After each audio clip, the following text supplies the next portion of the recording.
KMP ডিবির কাছে একটা তথ্য এসেছে যে আমার পিছনে যে জায়গাটা আছে ওইখানে একটা কারখানা অস্ত্র তৈরি হয়।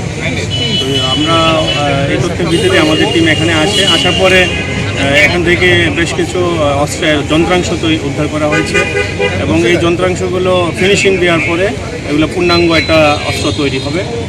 এখানে যে যন্ত্রাংশগুলো রয়েছে এগুলো যদি আমরা অ্যাসেম্বল করি তাহলে প্রায় আপনার 30টা পূর্ণাঙ্গ অস্ত্র তৈরি করা যাবে এবং এখান থেকে আমরা 3 জনকে অ্যারেস্ট করেছি এবং আমাদের পরবর্তী আরও অপারেশন রয়েছে, কারণ এটার সঙ্গে আরও কিছু ব্যবসায়ী জড়িত বা আরও কিছু ফিনিশিং দেওয়ার জন্য আরও কিছু কারিগর জড়িত। তো আমরা চেষ্টা করছি পরবর্তী যারা এটার সঙ্গে জড়িত আছে আমাদের টিম কাজ করছে। তথ্য রয়েছে নির্বাচনে ব্যবহার হতে পারে, আর বিশেষ করে আপনারা জানেন যে খুলনায় অনেকগুলো মার্ডার হয়েছে, সেই সন্ত্রাসী যারা আছে ওরা এখান থেকে অস্ত্র নিয়ে ব্যবহার করতে পারে এবং সুন্দরবন এলাকাতেও কিন্তু অনেক অস্ত্রের ব্যবহার হয়, এখান থেকেও অস্ত্রের কিছু সরবরাহ হয়। এই ধরনের তথ্য আমাদের রয়েছে। আমাদের আসলে এখন জিজ্ঞাসাবাদ অনেক বাকি রয়েছে, তবে এখানে কমপক্ষে 6 মাসের ধরে ওরা এই কাজগুলো করছে।